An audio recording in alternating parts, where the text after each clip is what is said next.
She was just a poor waitress working double shifts to save her brother's life, until one mistake changed everything. One spilled glass of wine, one drop of blood, and suddenly, she was bound to the Vampire King himself. Overnight, she went from serving tables to being hunted by creatures older than time. His enemies wanted her dead. His council demanded her execution. But he looked into her eyes and saw something even immortality couldn't give him: a heartbeat. This is the story of a girl who accidentally saved a vampire and ended up saving an entire world. Welcome to the Bloodborne Queen and the Fallen King. If you love dark romance, power, and fate's cruel twist, you're not ready for what comes next. Before we start, type your country in the comments. Let's see how big the family's getting. Lila Hart's feet ached like fire. She had been on her feet since dawn, first at the coffee shop, then at the hotel restaurant, and now here, serving champagne at a party she didn't belong in. The ballroom glittered like a dream: gold chandeliers, marble floors, and people dressed in clothes that probably cost more than her rent for a year. She moved carefully through the crowd, holding a silver tray that trembled slightly in her tired hands. "Don't drop anything, Lila," she whispered to herself. "Smile. Stay invisible." That was what the catering manager had told her: the vampires don't like to be stared at. Serve, smile, and stay quiet. Vampires. She still wasn't used to seeing them up close. They looked human, but too perfect: skin like porcelain, eyes like glass, and movements so smooth they didn't seem real. They were rich, powerful, and terrifying. Humans like her were only allowed in their world to serve them. "Table 7, her supervisor hissed from across the room. "That's the host's table. Don't screw it up." Lila swallowed hard. "Yes, Table 7 was raised slightly above the rest, like a throne. 6 vampires sat there, elegant and cold, their beauty almost painful to look at. And at the center of them all sat Damien Voss. Everyone knew his name. CEO of Voss Industries. One of the oldest and richest vampire families in the world. The humans whispered other titles too: the Vampire King. The Shadow Lord. He looked young, maybe 30, with black hair that fell over sharp cheekbones, and eyes so gray they almost looked silver. He wore a black suit that fit him like armor. People said he didn't smile, didn't age, didn't lose. Lila approached carefully, clutching the expensive bottle of wine the guests had ordered. The house reserve, her boss had said, worth more than your car. Lila didn't have a car anymore: she'd sold it to pay her brother's hospital bills. "Wine, sir?" she asked softly, standing beside Damien's chair. He didn't answer at first, only glanced at her with eyes that felt like frost. Then, with the smallest nod, he turned his attention back to the man beside him, another vampire, older, white-haired, with a cruel smile. Her hands shook slightly as she poured. "Don't spill. Don't shake. Just breathe." Then she froze. Across the room, a familiar face caught her eye: Ethan. Her ex-boyfriend. The one she'd run from 6 months ago. He looked furious, his jaw tight, eyes locked on her like a predator. "What is he doing here?" she thought. "He's not supposed to know where I work." Panic flared inside her. Her hand trembled, just enough. The bottle tilted. Dark red wine spilled across Damien Voss's sleeve. The room went silent. Every head turned. The music stopped. Even the vampires who had been laughing moments ago went still. "Oh my God, I'm so sorry," Lila gasped, grabbing a napkin. "I didn't mean to." She reached forward to dab the stain, but the stem of a glass caught her hand. The glass shattered, slicing her palm. A drop of her blood fell onto Damien's wrist. The temperature in the room dropped like someone had opened a freezer. Every candle flickered. Damien's body went rigid. His eyes, those cold grey eyes, flared crimson. A faint golden light appeared where her blood touched his skin, swirling like living fire. The same mark began glowing on Lila's palm: intricate, circular, alive. Someone gasped. "Impossible," a vampire whispered. "The soul mark." Lila's breath caught. "The what?" Damien's voice was rough, low, dangerous. "No. This can't be happening." The white-haired vampire, Counselor Thorne, rose sharply. "Seize her before another house claims her." Damien stood, his chair scraping against the marble floor. His voice thundered through the room. "Touch her, and you die." The chandeliers trembled overhead. Every vampire froze. Lila stumbled backward, holding her bleeding hand. "I don't understand. What's happening? What's this mark?" Damien looked at her, and for the first time, the mask on his face cracked. Beneath the coldness was something else, fear. "That mark," he said quietly, "just bound your soul to mine." The limousine's interior smelled like leather and money. Lila sat as far from Damien as she could, clutching her bandaged hand. Outside, the city lights blurred past, but she couldn't focus on anything. The mark on her palm still glowed faintly beneath the gauze. Every few seconds, she glanced at Damien, tall, silent, unreadable, and then looked away before he caught her staring. "Where are you taking me?" she asked finally, her voice small. "To my estate," he said. "I don't want to go to your estate. I want to go home." "You can't," Damien said flatly. "Watch me," she muttered, reaching for the door handle. He didn't even look at her. "If you open that door, you'll be dead before you reach the street." Her hand froze. "What do you mean, dead?" "That mark on your hand is visible to every vampire within 50 miles. They can sense it, your blood, your connection to me. Right now, you're the most valuable human in the world. Every rival house will want to capture or kill you to control me." Lila stared at him, heart pounding. "So you're saying I'm a target? Because I bled on you?" He nodded once. "Yes. This is insane." She pressed her palms to her temples. "This can't be real. Soul marks. Magic. What is this, some vampire fairy tale?" Damien turned to face her, his silver eyes hard. "It's not a fairy tale, Miss Hart. It's law. Ancient law. A soul mark is a bond deeper than blood. It connects life to life, power to power. And now, you're connected to me." "I didn't ask for this," she snapped. "Neither did I," he said quietly. That silence that followed was heavy. The only sound was the hum of the engine and Lila's uneven breathing. After a moment, Damien spoke again.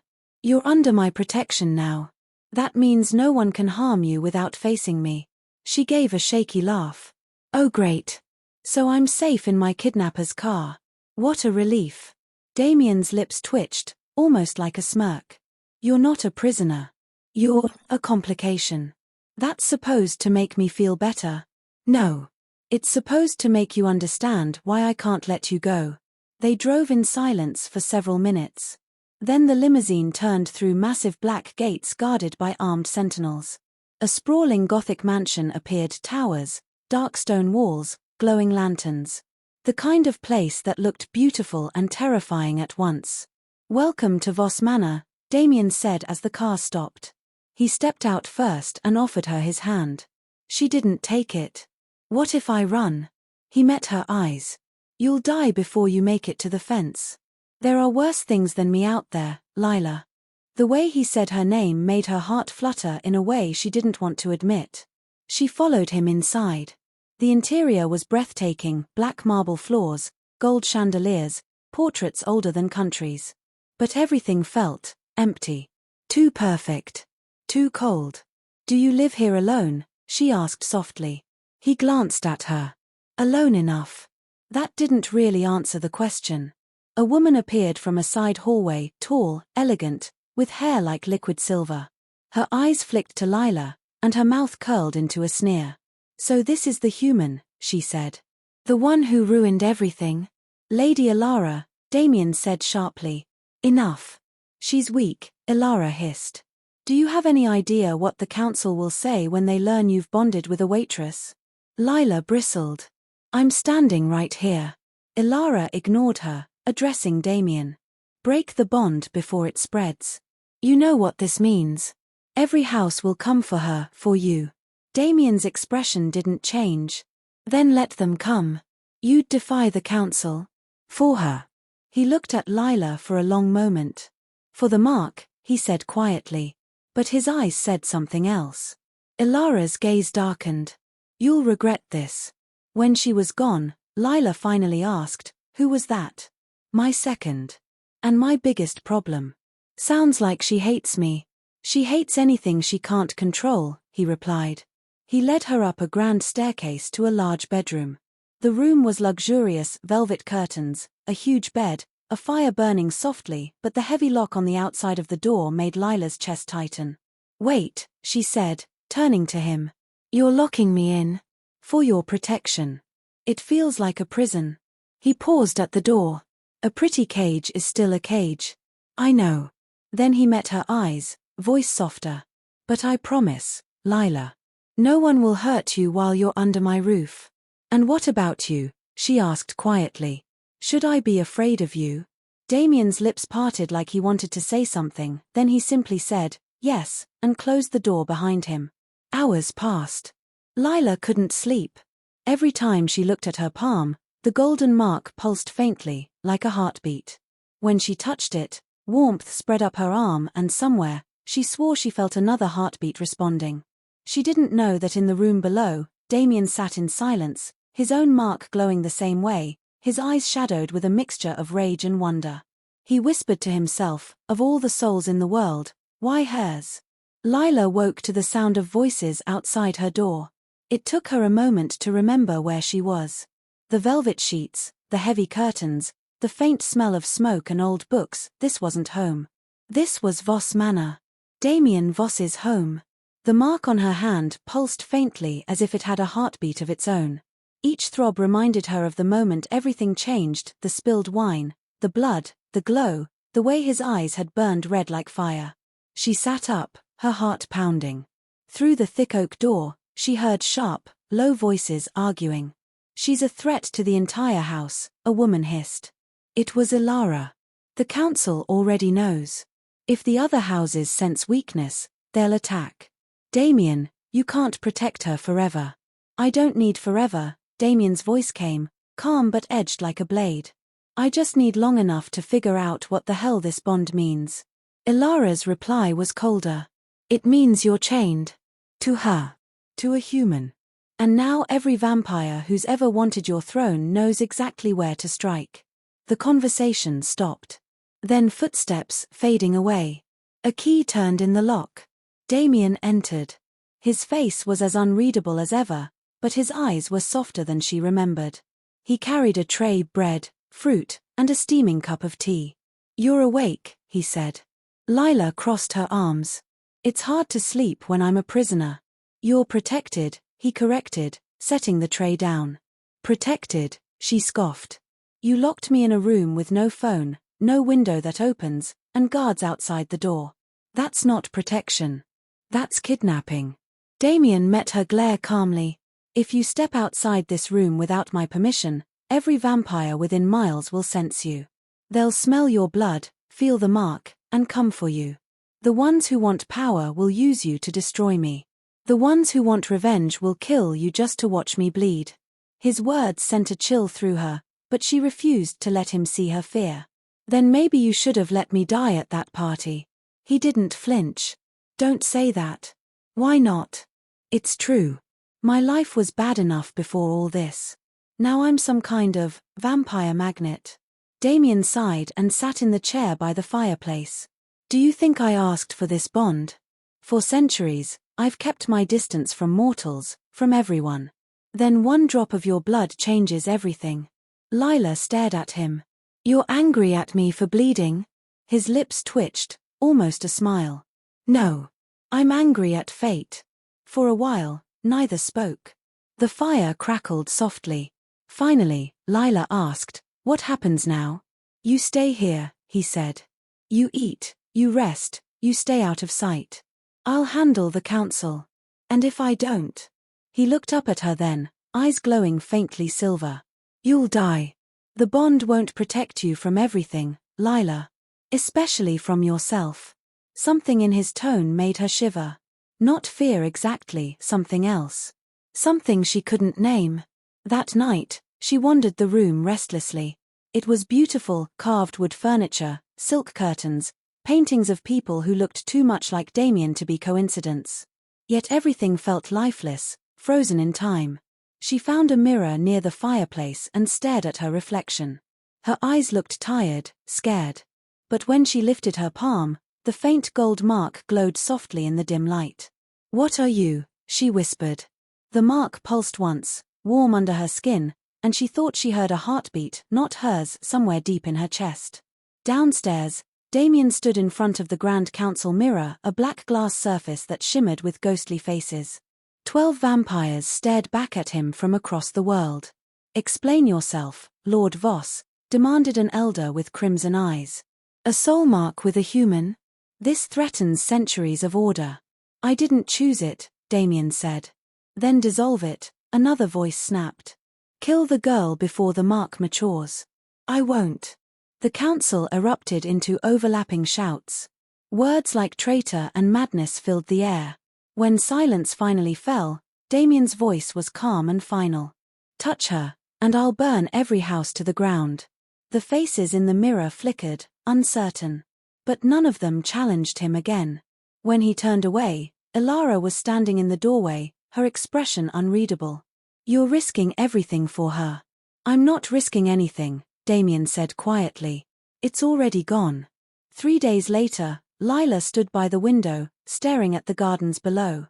She wasn't allowed to leave the room, but she could see the world outside, tall iron fences, guards patrolling with glowing eyes, a sky that looked heavy with rain. Her meals came like clockwork. Her clothes had been replaced with silk dresses she hadn't asked for. She hated every bit of it. When Damien visited, he always asked the same question: "Are you safe?" And she always gave the same answer: "No. Because I'm still here." That evening, while she picked at her dinner, a small folded note slipped under her door. She froze. No one had given her paper or pens. She unfolded it with trembling fingers. "Meet me in the old courtyard at midnight. I can help you escape. E." Her heart stopped. Ethan. She stared at the note. How could he have found her here? For hours she debated. It could be a trap. It probably was a trap. But it might also be her only chance to get out. When midnight came, she made her choice. The bathroom window was old, the lock rusted. She climbed out, scraping her hands on the metal. The night air was cold against her skin as she crept along the stone ledge, down the fire escape, and into the courtyard below. The moonlight cast long shadows across the cobblestones. "Ethan," she whispered. He stepped out from behind a fountain, grinning. Same brown hair, same smug smile she'd once mistaken for charm. "There's my girl," he said. "Don't call me that," Lila snapped. "How did you find me?" He laughed. "Please. You think vampires are the only ones who can use a computer? It wasn't hard once your name hit their gossip channels. You're famous now, sweetheart. The human who bonded the vampire king. Ethan, what do you want?" "The same thing I've always wanted," he said, stepping closer. "Money. Power. You think I care about love anymore?" She took a step back. "You're working with them, aren't you?" He smirked. "Bingo. The Thorn House made me an offer, a lot of money for a little help. All I had to do was deliver you." Lila's stomach turned. "You sold me?" "Don't act shocked," Ethan said. "You used me first. Remember when you begged me for money for your brother's hospital bills? I gave you everything I had. Then you ran off." "I ran because you hit me," she shouted. Ethan's grin faded. "You shouldn't have done that." Before she could move, 2 men stepped out of the shadows, pale skin, glowing eyes. "Vampires. Don't fight," Ethan said softly. "They just want a drop of your blood. Once they have it, I get paid, and maybe they'll let you live." "No," Lila whispered, backing up. "I'm not." The air changed. A cold wind swept through the courtyard, carrying a voice that cut through the night. "Step away from her." Damien appeared from the shadows, his black coat billowing like wings. His eyes glowed red, brighter than fire. Ethan's face went pale. "How did you?" "6 guards saw you climb through that window," Damien said, his voice deadly calm. "Did you really think you could hide from me? Hey, I didn't mean any harm. You brought vampires onto my land." Damien's tone darkened. "You betrayed my protection." The 2 vampires who had come with Ethan lunged forward. Damien didn't move, he simply raised a hand. Power rippled through the air like a shockwave, and both attackers dropped, lifeless. Ethan stumbled back, eyes wide. "You're insane." "No," Damien said, stepping closer, "I'm furious." He grabbed Ethan by the throat and lifted him off the ground with one hand. "You dare touch what's mine?" Lila froze. The fury in Damien's face was inhuman, ancient, terrifying. "Stop," she shouted. "Don't kill him." Damien's gaze flicked to her. For a moment, he looked confused, almost hurt. "He tried to sell you." "I know," she said, voice shaking. "But if you kill him, you'll start a war with human authorities. Please." Something in her tone reached him. Slowly, he lowered Ethan to the ground. "You will leave this city," Damien said, his voice low. "You will never speak her name again. If you do, I will find you, and I will make you beg for death." Ethan coughed, clutching his throat. "You can't." "I can," Damien interrupted. "And I will." He turned to Lila. "We're leaving." As he guided her back toward the mansion, she glanced once over her shoulder. Ethan knelt in the shadows, hate burning in his eyes. "You should have killed him," she whispered. "I don't kill humans unless I have to," Damien said tightly. "But I just made a mistake, didn't I?" Lila looked at his profile, sharp, beautiful, cold, and then at the mark glowing faintly between them. "Yeah," she said softly. "You did." Back inside the mansion, Damien ordered guards to double the patrols. He followed Lila up to her room. "You shouldn't have left," he said. "I had no choice." "You always have a choice," he said quietly. "But choices have consequences."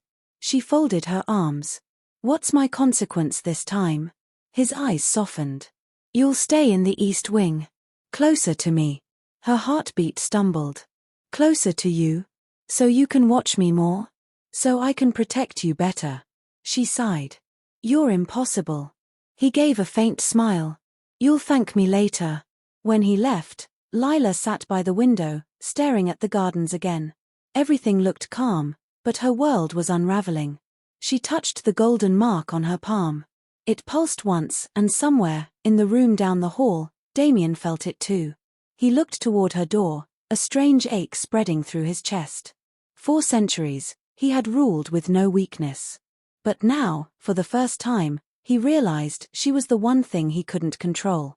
And that terrified him more than any enemy ever could. Rain lashed against the windows of the East Wing as the night settled over Voss Manor. Lila sat curled on the edge of her bed, staring at the mark on her palm. It glowed faintly gold in the darkness, a constant reminder that she was no longer free. She thought she'd cry again, but the tears were gone. All that remained was exhaustion and confusion. Every moment since she spilled that wine felt like a dream she couldn't wake from, a beautiful, terrible dream where her captor sometimes looked at her like she was the only person left in the world. A soft knock broke her thoughts. The door opened, and Damien stepped inside, his black coat still wet from the rain. "You should be asleep," he said quietly. "Hard to sleep when my life is a supernatural disaster," she replied. His lips twitched. "You have a talent for understatement." She crossed her arms. "What do you want, Damien?" He hesitated before answering. "To explain. That would be a first." He walked toward the fireplace and stood there, hands clasped behind his back. "You deserve to know what the soul mark truly means." "I know what it means," she snapped. "It means I'm stuck here while vampires argue over who gets to kill me." "It means more than that," he said. His voice was soft but carried centuries of weight. "The soul mark is older than our kind. It binds two beings by essence, not by choice. When a vampire is marked, his life and power are tied to his bondmates. You breathe, I breathe. You bleed, I bleed." She stared at him, speechless. He turned to her, silver eyes glowing faintly in the firelight. "If you die, I die. If someone harms you, I feel it." "That sounds like torture," she said. "It is," he admitted. "That's why it was forbidden. Soul marks haven't appeared in hundreds of years. Some believed the magic was lost." Lila looked down at her palm. "So I ruined history." "You changed it," he corrected. "You're something the council can't control, and that terrifies them." She laughed bitterly. "I'm terrified too." "I know," he said. But there's something you need to understand. You're not powerless. She raised an eyebrow. I'm locked in a castle, surrounded by vampires, with one of them claiming my soul. How am I not powerless? Because the bond goes both ways, he said. You can influence me, Lila. My strength, my mind, even my emotions. When you fear, I feel it. When you hate me, it burns. He stopped. When I what? His jaw tightened. When you feel something else, I feel that too. Lila's heart skipped. Something else? He stepped closer. The air between them changed, heavy, electric. Don't tempt me to explain. She swallowed. I'm not trying to tempt you. He smiled faintly. Then stop looking at me like that. I'm not. She stopped, realizing she was. For a long moment, they stood in silence, their marks glowing faintly like two matching stars. Then a crash shook the manor, glass shattering, voices shouting from the hall. Damien's head snapped up. Stay here, he ordered, his eyes flashing crimson. He vanished before she could speak.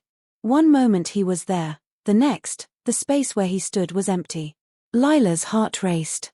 She ran to the door and pressed her ear to it. Muffled voices. Screams. The smell of smoke. Then the door burst open, not Damien, but a vampire she didn't know, with pale grey eyes and blood on his hands. There she is, he hissed. The king's little weakness. He lunged. Lila screamed, stumbling back, but the vampire moved too fast. He grabbed her by the throat and then froze, choking, as invisible force slammed him into the wall. Damien stood in the doorway, eyes burning like coals. You just made your last mistake. He lifted his hand. The attacker gasped, convulsed, and turned to ash that drifted to the floor. When it was over, Damien turned to her. His face was pale, his breath unsteady. Are you hurt? I'm fine, she said, shaking. He stepped closer and cupped her face gently. You saved me. What? The mark, he said. It warned me. I felt your fear like fire under my skin. It gave me strength. She stared at him. So, what now? We just keep living like this, waiting for the next person to try and kill us? No, he said firmly. We fight back. How? He looked into her eyes. By making the bond complete. She froze. Complete? He nodded. When a soul mark is completed, it becomes unbreakable. No vampire can steal it, no power can destroy it. But what?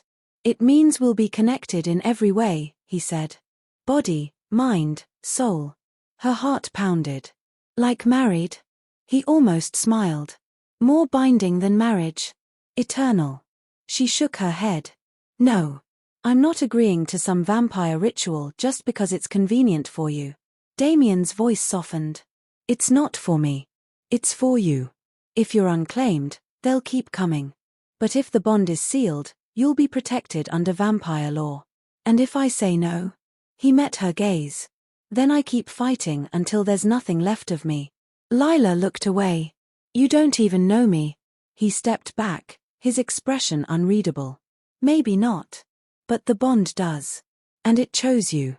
She wanted to argue, to shout, but the truth was in the air between them, a pull she couldn't deny. That night, as she tried to sleep, the bond pulsed stronger than ever.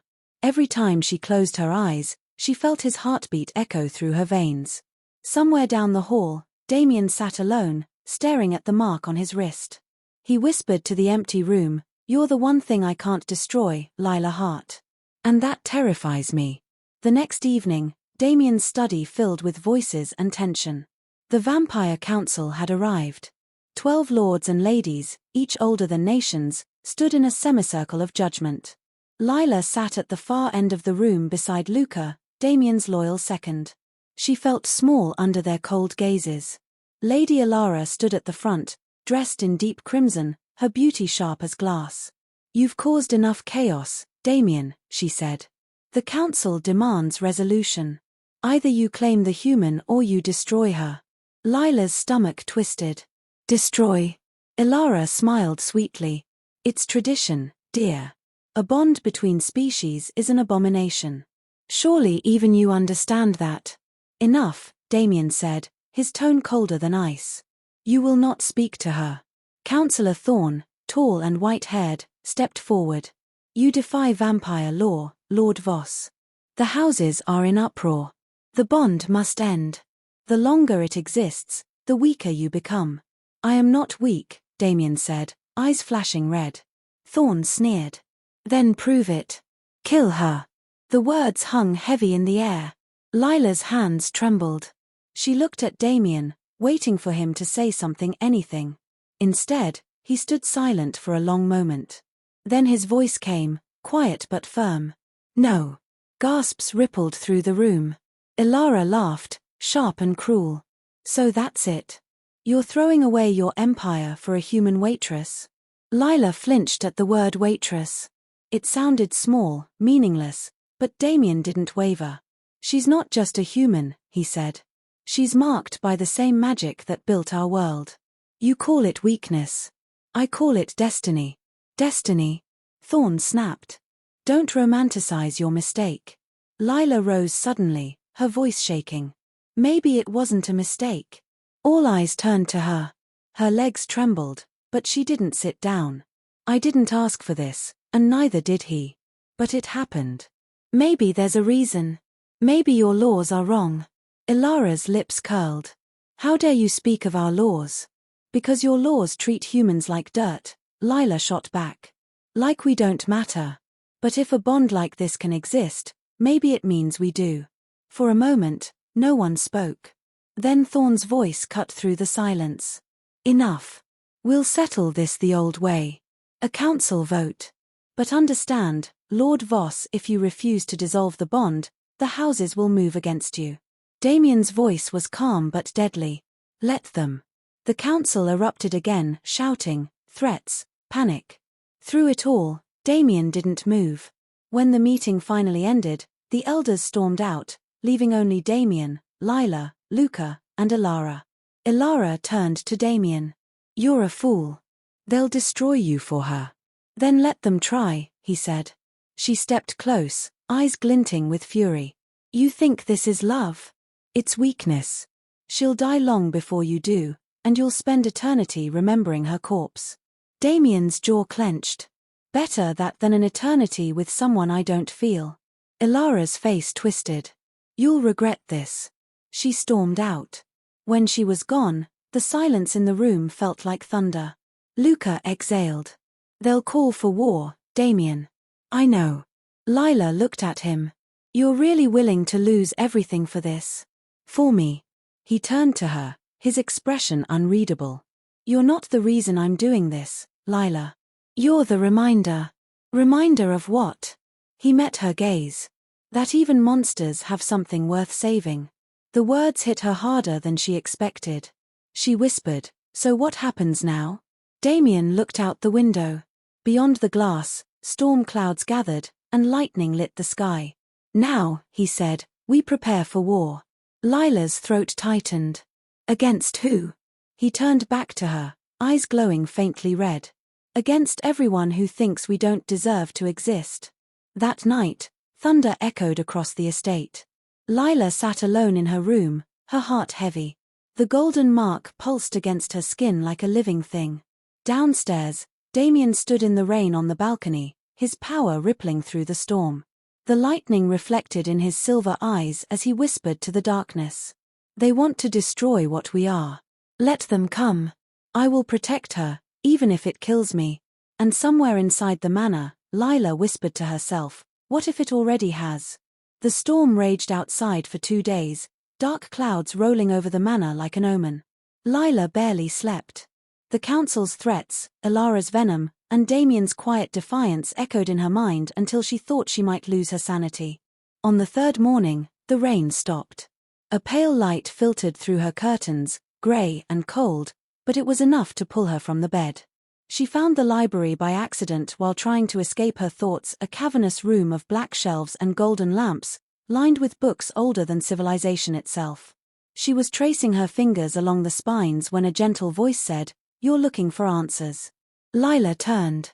Luca stood in the doorway, his usual calm expression in place. His arm was bandaged from a fight she hadn't been told about. "You should rest," he said, stepping inside. "I've been resting for days," Lila replied. "It doesn't help. I keep thinking, if I'm the problem, why didn't Damien just break the bond?" "Because he can't," Luca said. "And even if he could, he wouldn't." "Why?" He hesitated. "Because it's changing him."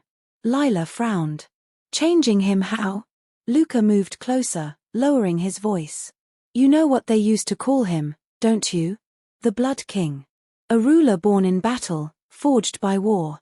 For centuries, Damien has been untouchable. Cold. Empty. But since the bond, he met her eyes. His different. More human." She looked down at her palm.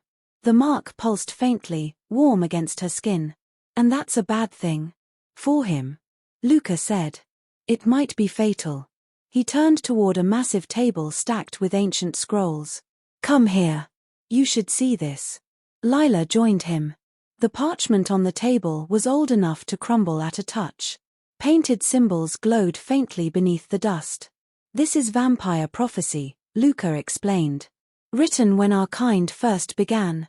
It speaks of a human and a vampire bound by light, two souls sharing one fate. Together they would end the age of darkness."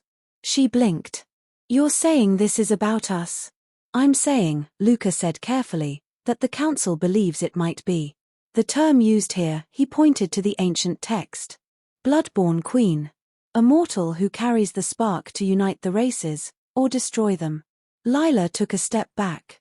"I'm not a queen. I was a waitress who could barely pay rent." "Prophecy doesn't care about your job," Luca said gently. "It cares about what you are." "What am I then?" she whispered. He studied her for a long moment. "Something new. Something they fear." Before she could answer, the library doors swung open. Damien stood there, his presence filling the room like thunder. His gaze moved from Luca to Lila, and though his expression was calm, his voice carried warning. "Luca," he said. "Leave us." Luca inclined his head. "Of course, my lord." As he passed Lila, he murmured, "Don't let him cage you completely." When they were alone, Damien walked toward her. "You shouldn't be here." "I was reading," she said. "Reading about things you shouldn't know. Like the Bloodborne Queen." His eyes flashed silver.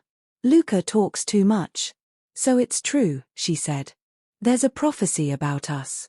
"There are hundreds of prophecies," he said sharply. "Most of them lies. But you believe this one, don't you?" He stopped inches away, his voice low. "I believe fate doesn't make mistakes. And if the bond was meant to happen, then it will burn through everything in its path." "Maybe it doesn't have to burn anything," she said. "Maybe it could fix things." He looked at her as if she'd said something impossible. "You think vampires and humans can live side by side?" "Why not?" she shot back. "The bond proves it's possible." Damien turned away, running a hand through his hair. "You don't understand what we are, Lila. My kind feeds on yours. We dominate, control, destroy. It's not coexistence, it's survival." She stepped closer.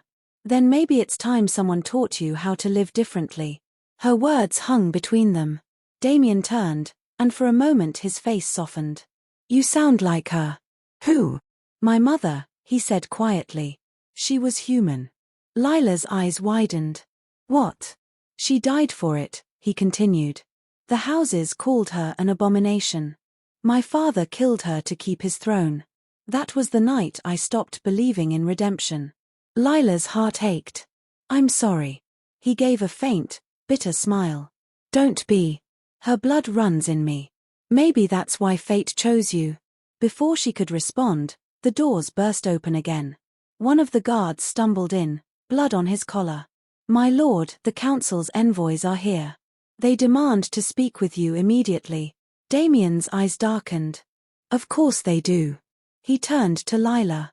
"Stay here." "No," she said firmly. "I'm done hiding." "Lila." "I'm part of this too," she interrupted. "If I'm going to die for being your weakness, I deserve to hear what they have to say." For a long moment, Damien just stared at her.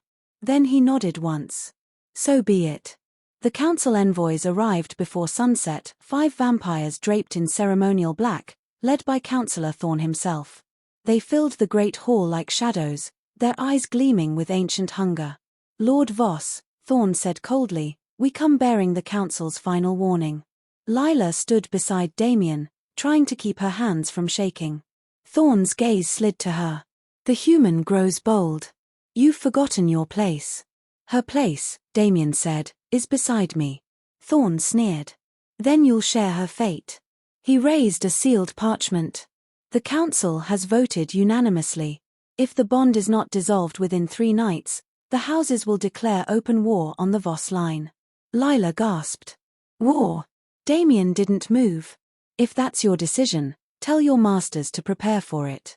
"You can't win against 12 houses," Thorn said. "Then I'll burn 11, Damien replied. The vampires stiffened. The air itself seemed to shiver with power. Thorn's smile turned thin. "You're blinded by human weakness, my lord. I'll enjoy watching it destroy you." When they left, the silence was suffocating. Lila turned to Damien. "You can't fight them all. I've done worse. You'll die." He met her gaze. "Then I'll die protecting what's mine." The words struck her like a spark.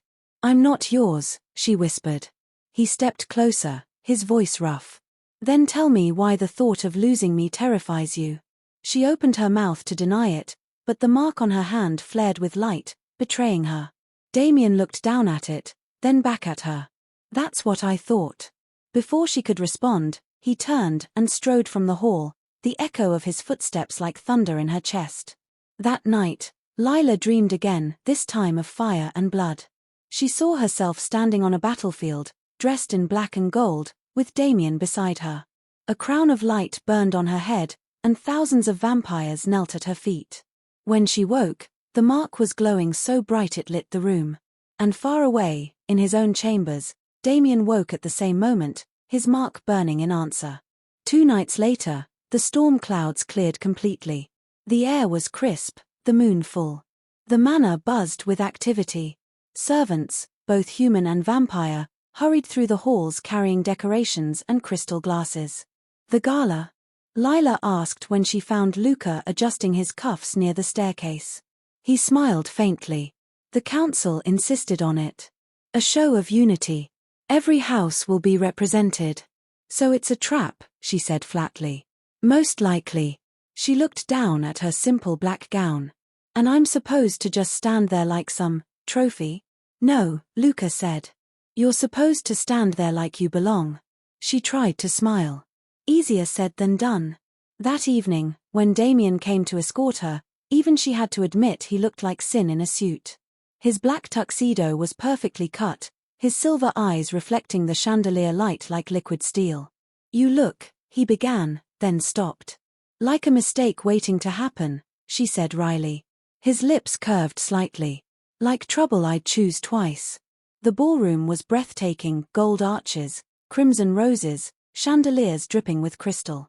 Hundreds of vampires filled the space, their beauty dazzling and deadly. When Lila stepped inside on Damien's arm, every head turned.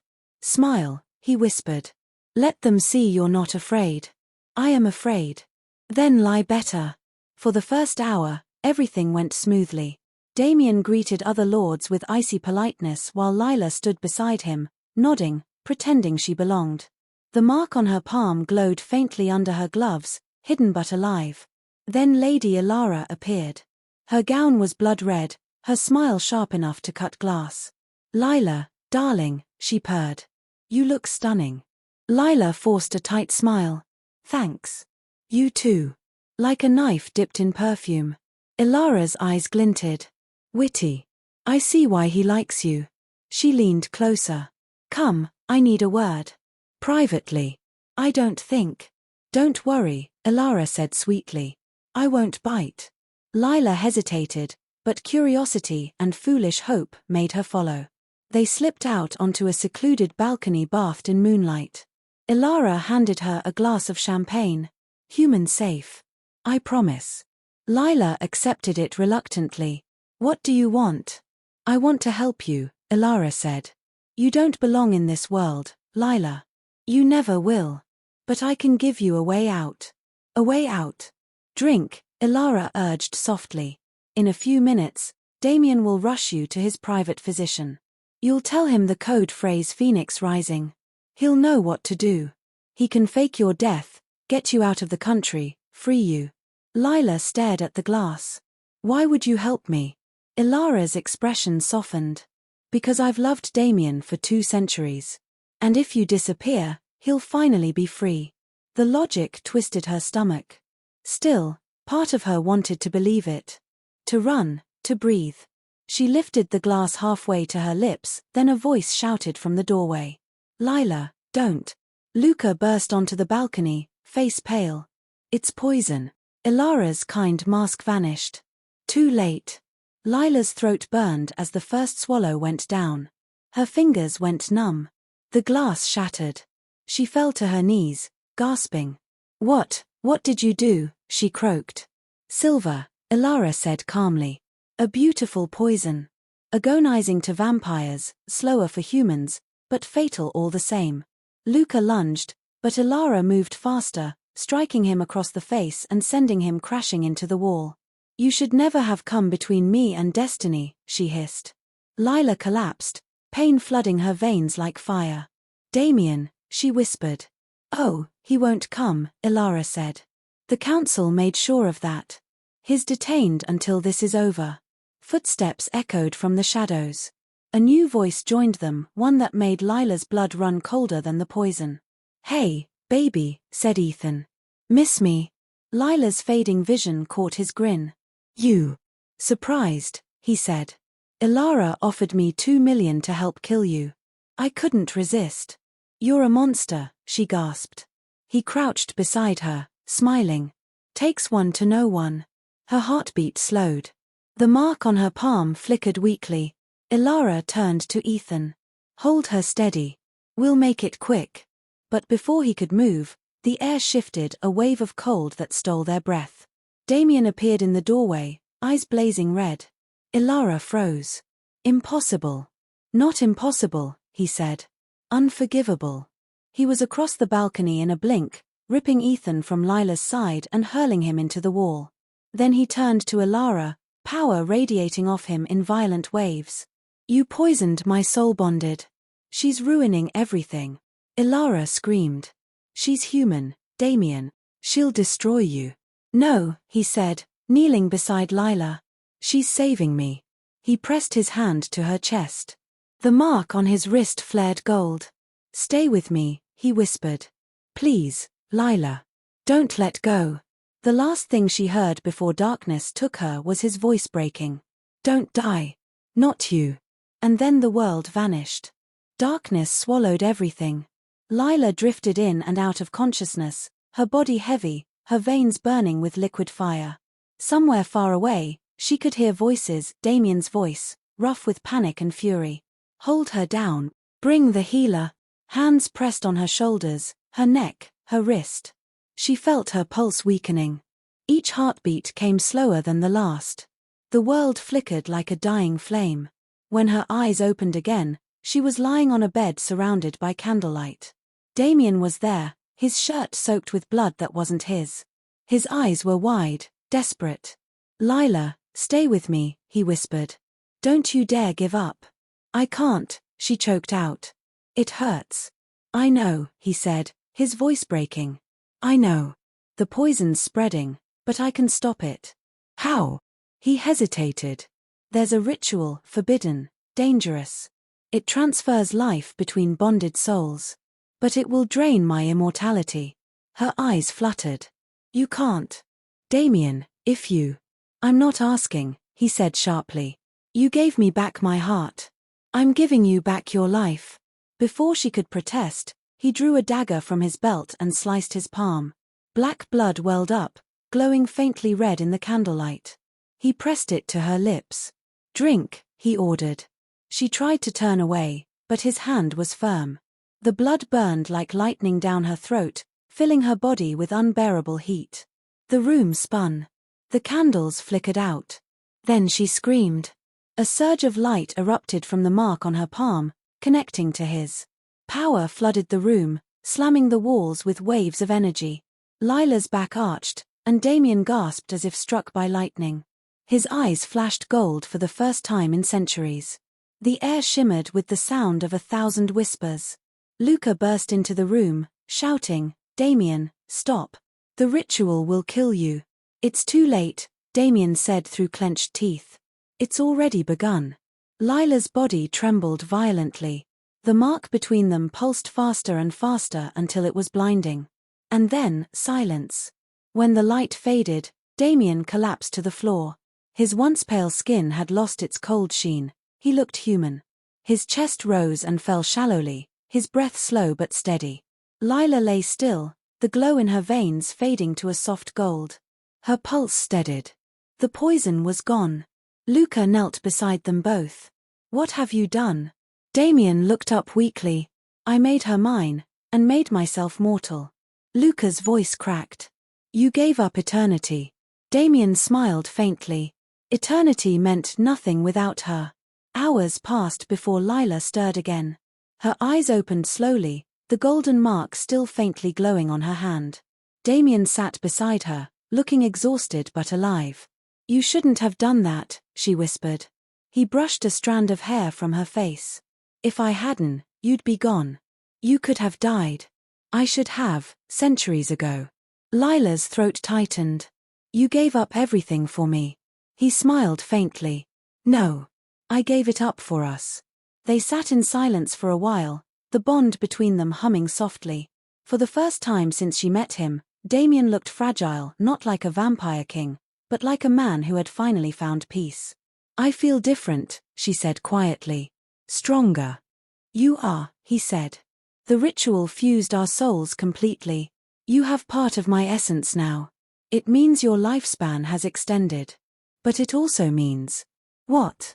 "If one of us dies," he said softly, "the other will follow." She closed her eyes. "That's the price of forever." When she opened them again, he was staring at her with an expression she couldn't quite name: love, grief, and/or all tangled together.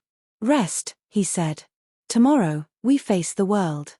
The next morning, the world didn't wait for them. News spread fast. The vampire king had defied the council, sacrificed his immortality, and bound himself to a human. The houses erupted in chaos. The Thorn House moved first. Their armies descended upon the outskirts of London, burning everything that bore the Voss crest. In the council chamber, Luca slammed a map onto the table. "They're not waiting for negotiation. They've declared war." Damien, now pale but mortal, looked at the red markers spreading across the map. "Then we fight." "Fight?" Luca said. "You're not immortal anymore. If you step onto that field, you'll bleed like a human." "Then I'll bleed," Damien said coldly. "But I won't run." Lila stood beside him, determination burning in her eyes. "And I'll fight too." "You will not," he said immediately. "I'm part of this bond," she argued. "You said it yourself, if one of us dies, the other dies. That means if you fight, I fight." Damien's jaw clenched. "You think this is courage? It's madness." "No," she said. "It's love." He froze, caught off guard. She stepped closer and placed a hand over his heart.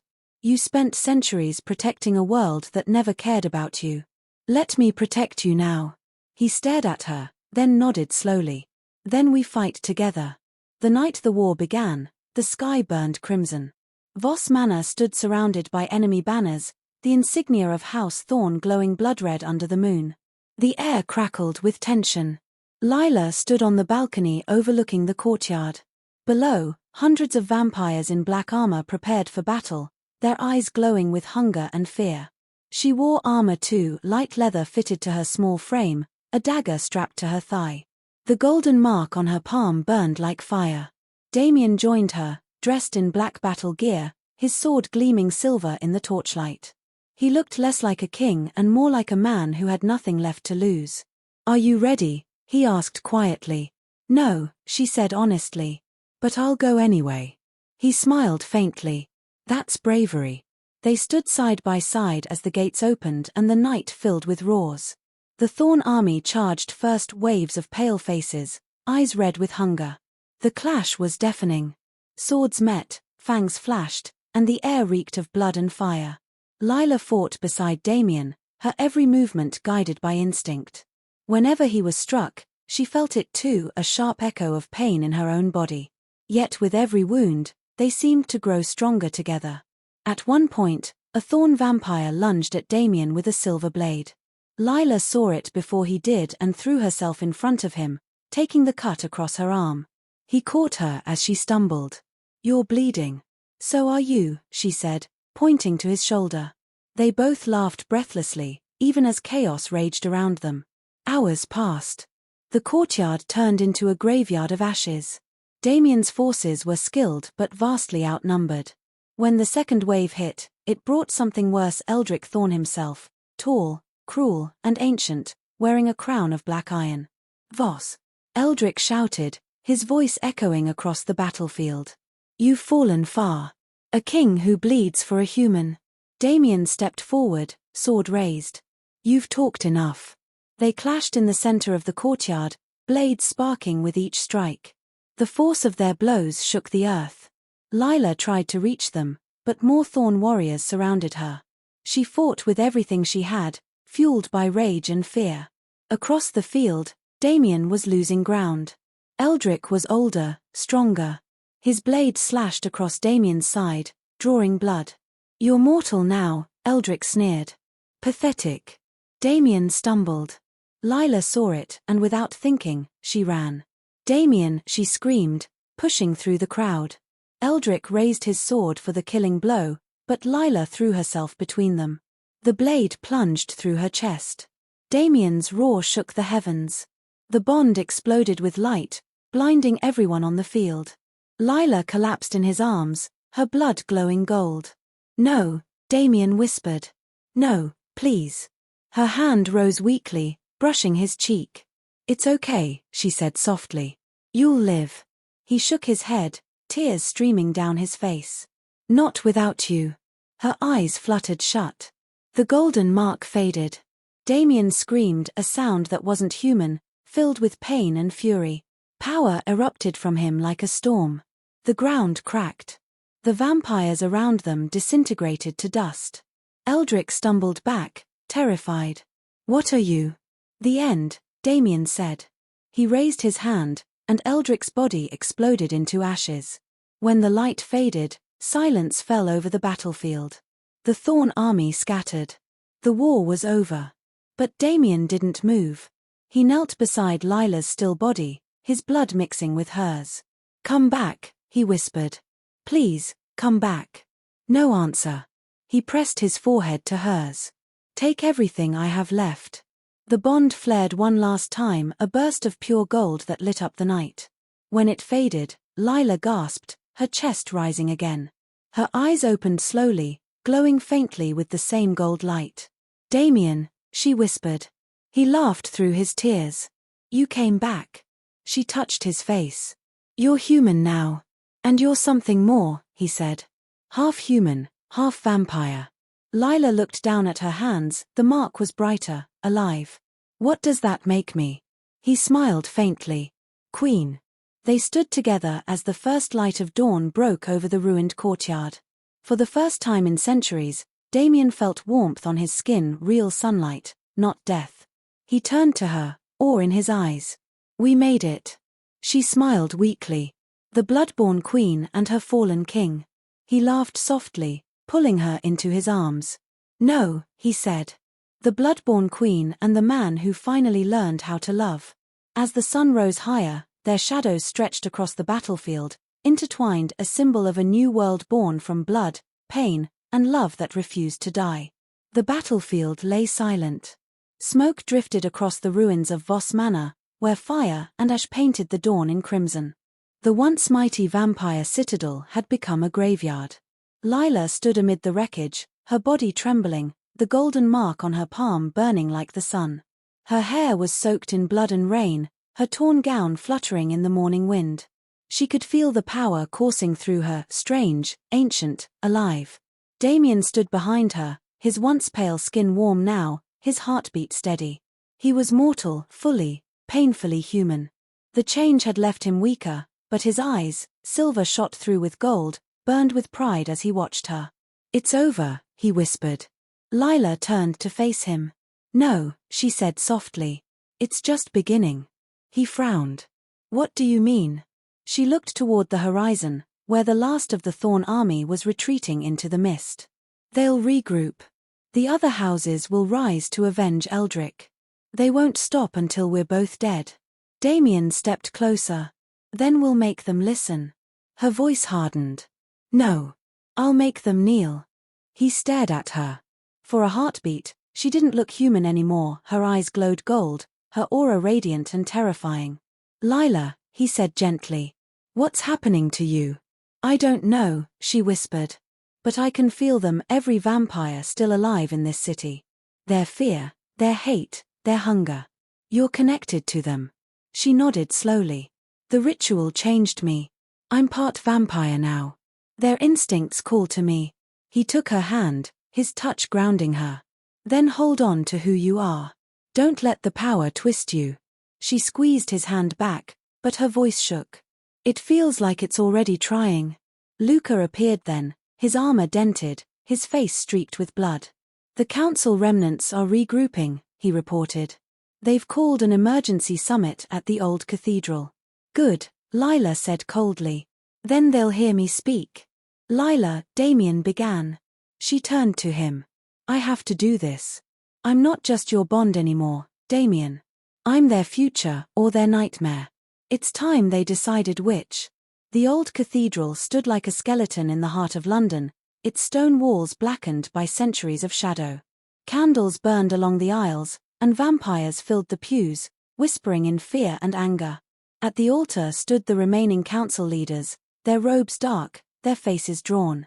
When Lila and Damien entered, the whispers died. "Blasphemy," hissed one elder. "A human walks our sacred ground." "She's no human," another murmured. "Look at her eyes." Lila stepped forward, her boots echoing on the marble floor. The light from the candles flickered as she passed, drawn to her like moths to a flame. "You all wanted to destroy me," she said, her voice calm but carrying to every corner. "You called me a curse. You sent armies to kill me. But tell me, where are they now?" No one answered. "They're ashes," she said. "Because you couldn't see what was coming. The old world is dying. The humans you used to hide from are rising. And your ancient laws, your cruelty, your arrogance, they'll die with it." An elder rose to his feet. "And what do you offer, human? Peace under your rule?" "I offer a choice," Lila said, her voice ringing with power. "Submit to change, or be swept away by it." "Arrogant child," another spat. "You think we'll bow to you?" She lifted her hand. The golden mark flared like the sun. Every vampire in the cathedral dropped to their knees as invisible force pressed down on them. Gasps filled the air. "I'm not asking," she said. Damien watched her from behind, awe and worry battling in his eyes. She was radiant, terrible and magnificent. The power flowing through her was more than vampire, more than human. It was something divine. When the last elder finally raised his head, trembling, he whispered, "What are you?" Lila stepped closer, her voice soft but deadly. "I am the bloodborne queen. The bridge between light and shadow. And I'm done watching your kind tear the world apart." The elder hesitated, then bowed his head. One by one, the others followed. Damien exhaled. "You did it." Lila turned to him, her eyes dimming back to their normal color. "No. We did." He smiled faintly. "Then what now?" She looked toward the open doors of the cathedral, where the dawn poured in. "Now we rebuild. For everyone, human and vampire." That evening, the manor, what was left of it, became their throne room. Survivors gathered in the courtyard, a mix of vampires and humans who had fought side by side in the battle. Damien stood before them, leaning on a sword. "For centuries, we've ruled by fear," he said. "Tonight, we rule by choice." He turned to Lila, who stood beside him, her hand glowing faintly. "This is your queen. She carries both our bloods. She fought where we faltered. She gave me back my soul." Lila raised her chin, her voice strong. "This world is changing. You can fight it, or you can help shape it. The choice is yours. A murmur rose among the crowd, then cheers. For the first time in history, vampires and humans bowed to the same ruler. As night fell, music echoed through the broken halls. Fires burned in the courtyard. Lila stood on the balcony, watching the celebration below. Damien joined her, placing a cloak over her shoulders. "Your subjects are celebrating," he said quietly. She smiled faintly. "They're not my subjects. They're survivors." He looked at her. "You're shaking." She exhaled. "It's not fear. It's power. It's too much. Sometimes I feel like it's devouring me from the inside." He brushed his thumb along her cheek. "Then let me carry some of it." Her eyes softened. "You already have." Below them, fireworks burst in gold and silver. For the first time, vampires celebrated under the open sky. Lila whispered, "Do you think peace will last?" Damien's arm tightened around her. "Peace never lasts. But it's worth fighting for." And as the night spread its velvet wings over the reborn kingdom, the bloodborne queen and her fallen king stood side by side, rulers of a new age born from ashes. Months passed. Under the bloodborne queen's rule, the world began to change. Vampires came out of hiding, no longer predators but partners. Humans who once feared the shadows now walked beside them in cautious alliance. New cities rose where the old ones had burned. Blood banks replaced feeding dens. Ancient houses signed treaties under the Queen's banner, a golden sun entwined with a black rose. Lila's name spread across the continents, some called her savior, others heretic. But no one ignored her. And through it all, Damien stayed by her side. He had aged slightly, the faintest lines near his eyes, the faint silver threading his hair. Yet he was content. Mortal life, fragile and fleeting, had given him peace. Lila noticed it every time she looked at him. Sometimes, when he slept, she'd trace the fading mark on his wrist and whisper, "Don't leave me." And every time, even half asleep, he'd murmur back, "Not yet." One evening, as the sun dipped below the horizon, Lila stood alone in the garden. The roses had grown wild since the war, their petals dark red as spilled blood. She bent to touch one and smiled faintly when it didn't wilt beneath her fingers. "Still making flowers obey you?" Damien's voice teased from behind her. She turned. "They like me better than they liked you." He laughed, the sound soft. "That's not hard." He looked older now, but his eyes still carried that impossible mix of steel and warmth. He held out his hand. "Walk with me." They strolled through the garden, the air thick with the scent of roses and rain. The moon hung low, bathing everything in silver. "You've done it," he said quietly. "You've united them. Humans and vampires side by side. No wars, no blood feuds." "Not yet," she corrected. "Peace is fragile." He nodded. "So are we." They stopped near the fountain where they had once fought together. The same fountain where she had nearly died. Lila touched his chest, feeling the steady beat beneath her palm. "Do you ever miss it? Being immortal?" He smiled. "No. Eternity was empty. This," he kissed her forehead gently, "this is full." Tears welled in her eyes. "You won't live forever, Damien." "No," he said softly. "But you will. And that's enough." She shook her head. "Don't talk like that." He took her hands in his. "Lila, look at me. When I met you, I was already dead inside. You gave me back my heart. Whatever time I have left, it's yours." Her throat tightened. "You promised you wouldn't leave me." "I'll never truly leave," he said. "Our bond isn't bound by time." The words broke her. She buried her face in his chest, and he held her until the stars blurred. Weeks later, Damien fell ill. His body, once indestructible, had grown frail. The healers could do nothing, mortality was a sickness no magic could cure. Lila sat by his bedside every night, holding his hand, whispering stories of the world they had built. "Do you remember the night we met?" she asked softly one evening. He smiled faintly. "You spilled wine on me. And then blood. And then my entire life unraveled," he said with a weak laugh. She brushed his hair back. "You saved me that night." "No," he murmured. "You saved me. Every day after. Tears fell down her cheeks. I can't do this without you. He squeezed her hand. You already are. His breathing slowed. The mark on his wrist glowed one final time, then dimmed. Damien. His last words were barely a whisper. I love you, my queen. And then the world went still. Days later, the kingdom mourned. Bells tolled across every city as humans and vampires gathered to pay tribute to the fallen king. Lila stood alone at his grave, dressed in black and gold. The wind carried her tears away. Goodbye, my love, she whispered. I'll keep your promise. I'll keep this world alive. She raised her hand, and the sky brightened. The sun broke through the clouds, something no vampire queen had ever dared before. Yet it did not burn her. It kissed her skin like warmth long denied. For the first time in history, the Queen of Night stood beneath the sun. Behind her, the kingdom bowed. And as the light washed over her face, Lila smiled.